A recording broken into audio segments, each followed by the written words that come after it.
On Friday night, CNN reported that a grand jury in Washington, D.C., has approved the first charges arising from the special counsel Robert Mueller's investigation into possible collusion between Donald Trump's presidential campaign and the Russian government.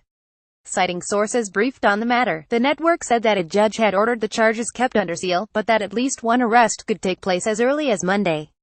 Details were scant. The CNN report the ID&T specify what the charges were or whom they had been brought against. But the news created an immediate furor, as other news organizations sought to follow up the story, and people on television and social media began speculating about the nature of the charges. Shortly before midnight, The Wall Street Journal confirmed CNN's scoop, without providing any additional details. Speaking on CNN, Michael Zeldin, a lawyer who served as a special assistant to Mueller when he was director of the FBI, suggested that Paul Manafort, Trump's former campaign manager, might be the person charged. Zeldin imagined Mueller taking such a step to pressure Manafort to cooperate.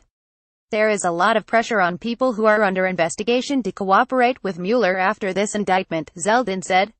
Well before Mueller was appointed special counsel, the FBI had been investigating Manafort's financial ties to a pro-Russia party in the Ukraine. Mueller took over that investigation after he was appointed, in May. In July, FBI agents staged a pre-dawn raid on Manafort's home in Alexandria, Virginia. Manafort isn't the only name being speculated about. Other commentators suggested that Carter Page, a former advisor to the Trump campaign who had his own extensive Russian ties, or Michael Flynn, the former national security advisor who was ousted from the White House over his post-election contact with Russia, might be subjects of the charges. It has been reported that the former FBI director James Comey, when he was leading the Russia investigation, secured permission from a secret court operating under the Foreign Intelligence Surveillance Act to tap the communications of Page and Manafort. It has also been reported that Mueller's team demanded White House documents about Flynn. A key political question is whether these charges are related to things that happened as part of the Trump campaign, or whether they relate to alleged wrongdoings that occurred before it began or separate from it. If there are direct ties between the charges and the campaign, that will obviously have huge ramifications on Capitol Hill and elsewhere. But if the charges concern alleged actions on the part of Manafort, or others, that were unrelated to the 2016 campaign, the White House may well accuse Mueller of moving beyond his remit. That allegation wouldn't be accurate. The terms of Mueller's appointment gave him license to investigate any matters that arose or may arise directly from the Russia probe, but accuracy has never concerned Trump much.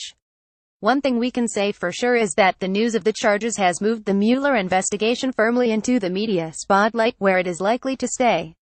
Since Mueller's appointment, his team of prosecutors and investigators has operated largely out of the public eye. One of the few known facts was that it had convened a grand jury in Washington.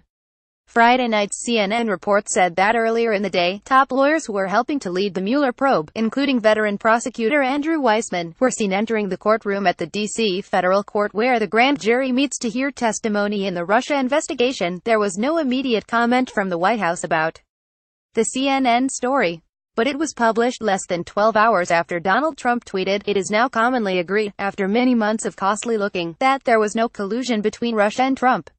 Was collusion with HCFOR days. The White House and conservative media organizations have been touting a Washington Post story that revealed that Hillary Clinton's campaign and the Democratic National Committee helped to pay for the controversial Russia dossier written by Christopher Steele, a former British intelligence officer. I think this further proves if there was anyone that was colluding with the Russians to influence the election, look no further than the Clintons, look no further than the DNC, Sarah Huckabee Sanders, the White House spokeswoman, told Fox News on Thursday. Everything that the Clinton campaign and the DNC were falsely accusing this president of doing over the past year, they were actually doing themselves. After CNN published its story on Friday night, some Democrats and commentators suggested that the Trump administration may have known the Mueller indictments were coming and leaked the Steele story to create a smokescreen. So clearly target is in crosshairs, alerted Trumpsville, right-wing media. Trump-engineered mass diversion. Mainstream media fell for it. Neera Tanden, a former advisor to Hillary Clinton who is the president of the Center for American Progress, tweeted, "Plausible as that theory sounds, it too is conjecture. What isn't speculation is the fact that, 5 months into his investigation, Mueller has brought a first set of criminal charges. By the standards of recent special prosecutors, that is fast work, and it confirms Mueller's reputation as someone who doesn't like to dally. Now that he has started arresting people, there is no reason to suppose he will stop." And that is precisely the message he wants to send.